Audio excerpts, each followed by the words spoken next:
Hey guys, it's me, Hannah Payne here, and I'm ready to read you another chapter of this book called Princess. And it's a Puppy Place book, and just finished the other 4 chapters, and now it's time we go on to the 5th chapter.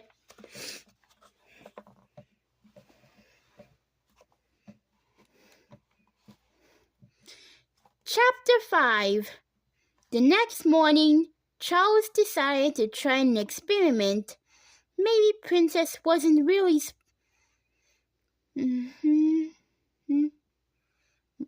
Maybe Princess wasn't really all that spoiled. After all, he hadn't baby talked. When he called her to dinner, and she'd still come right away for breakfast. Instead of following the list, he just gave Princess a small serving of Baxter's Beefy Chunks in a regular cereal bowl. Princess ran right over when he called her,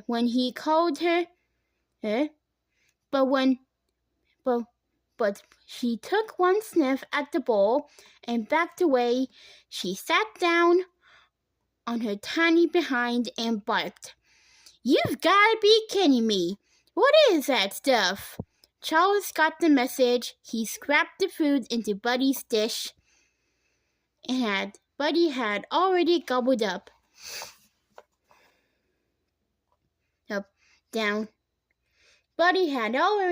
down his portion and started over. He found the leftover marvelous morsels in the fridge and plopped a couple of teaspoons into the cereal bowl. "Okay," he said, putting it down for Princess. The tiny puppy tiptoed over to take another sniff. She backed off again and barked some more. "I don't think so. It's cold, it's lumpy, and it's in the wrong dish."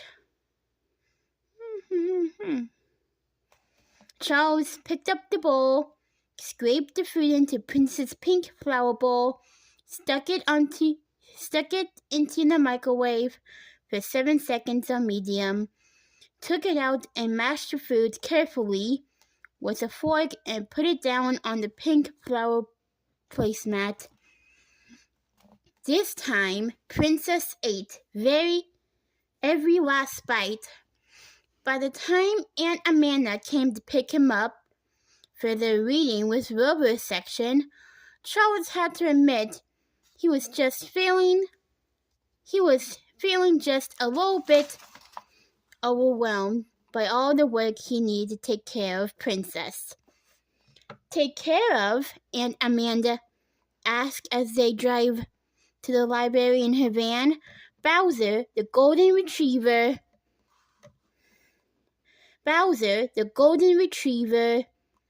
was sitting in the way back. "More like spoiled? That dog is spoiled. No 2 days about it. Angela babied her. And now that she able to use too. It's going to take a lot of work to change Princess into a dog that anyone would want to adopt," Charles groaned. "I know," he said. "She's so cute, smart and fun. I really like her. But who would want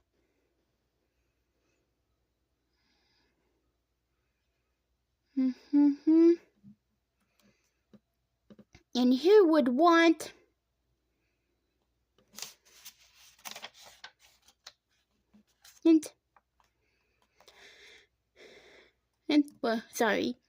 to take her the way she is now? But who would want to take her away? But who would want to take her the way she is now?" Sorry. He groaned again. I know Mom and the rest of the family will put up with her for very long. I'm going to have to find her a forever home as soon as I can. And I can't imagine sending Princess to an animal shelter the way she is now, even one as nice as Caring Paws. Well, maybe I can help come up with some training ideas, Aunt Amanda said. I'm sure she can learn to be less spoiled right now, but right now, we have another job to do. She pulled up in front of the library. Ready, Bowser? She said, turning to look at the big copper-colored dog. Bowser gave a happy bark and wagged his tail. Bowser was always glad to do anything Aunt Amanda wanted him to do. He was such a good boy. Another car drove up. As Charles waited for Aunt Amanda to clip on Bowser's leash, it was a red sports car, old and rusty, but a cool convertible top that was way down, so Charles could see two people and a dog riding in it. Hey! Hey there, the driver said, popping open the door and hopping out. You here for the program too? He stuck out his hand for a shake. I'm Harry, and that's Zeke. He pointed to a huge chocolate brown Labrador retriever with a red bandana around his neck. Charles had seen that dog around town before. He also recognized Harry because Harry played second base for the high school baseball team.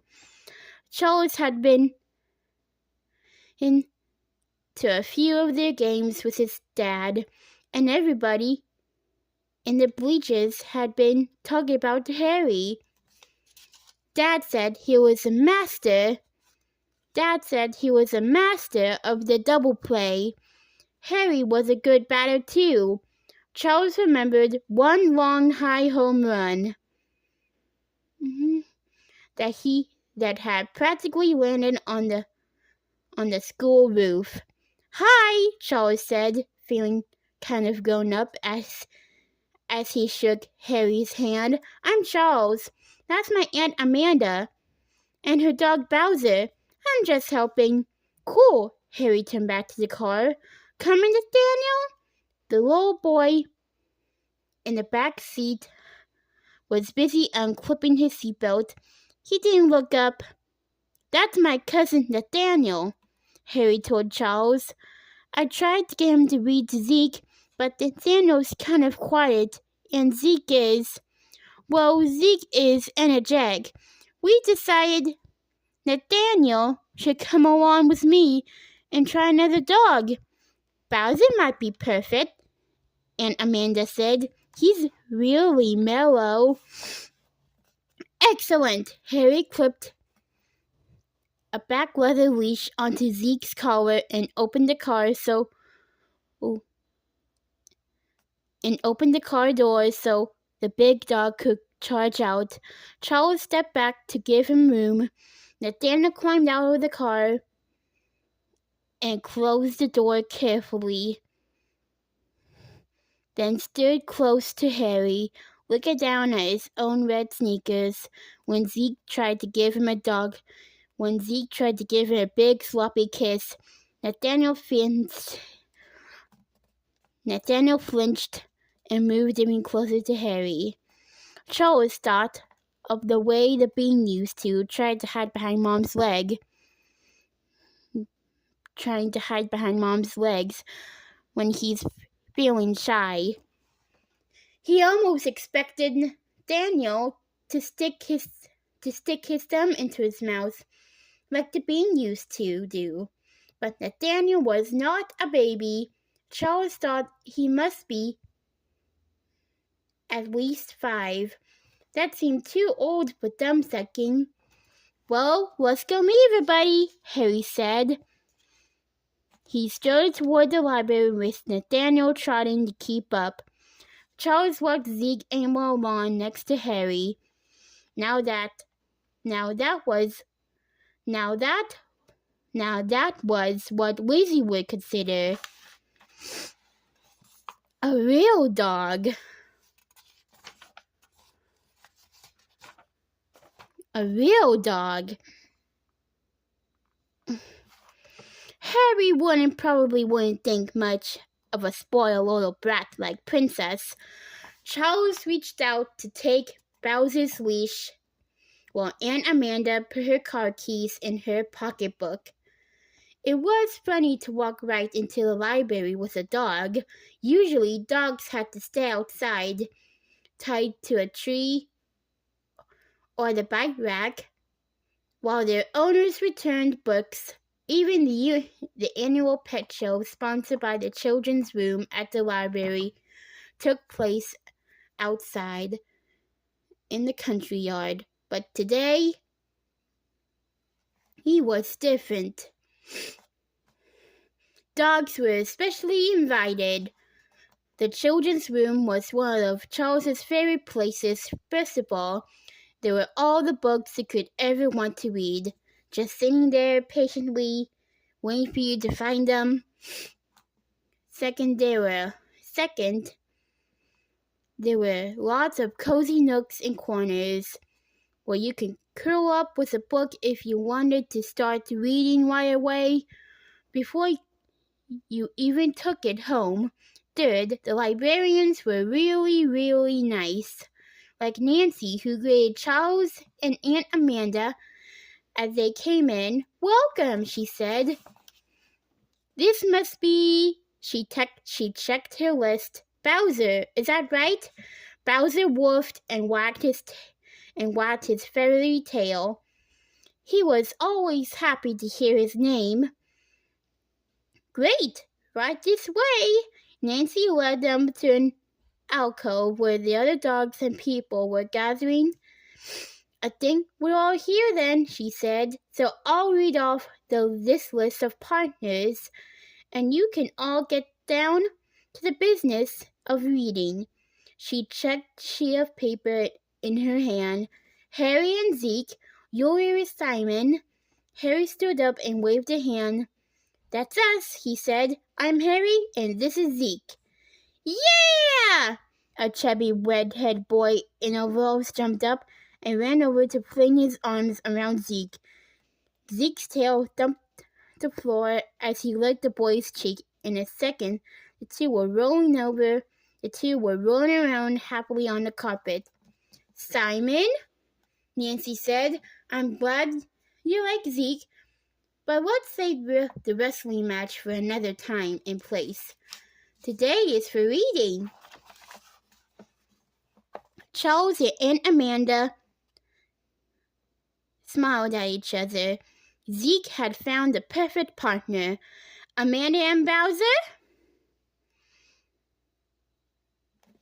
Nancy went on, "you'll be reading with Nathaniel." Nathaniel didn't run over the way Simon had. He stayed where he was, looking down at the floor, but he did manage a tiny smile. When Charles brought Bowser over to meet him, Charles was pretty sure that Nathaniel liked dogs. He suspected he was just a little overwhelmed by them. That was all. That morning, it was Charles who did most of the reading, since Nathaniel was a little too shy to read out loud to Bowser. Charles sat down next to the big, happy dog and read him story after story. Bowser's head was in Aunt Amanda's lap, and Nathaniel sat nearby, listening. Once in a while, Nathaniel would reach out and give Bowser a little pet. a little pat. I think Bowser liked Goodnight Gorilla the best, Nathaniel whispered at the end of this session. Maybe next time you can read to Bowser, and Amanda said. Maybe. Nathaniel did not sound very sure about that, but Charles was sure of one thing, being a part of Reading Time with Rover was going to be lots of fun. What do you think will happen next? Let's find out in the 6th chapter and see what it is. This is me, Hannah Payne, signing off. Goodbye and so long. Now see you tomorrow.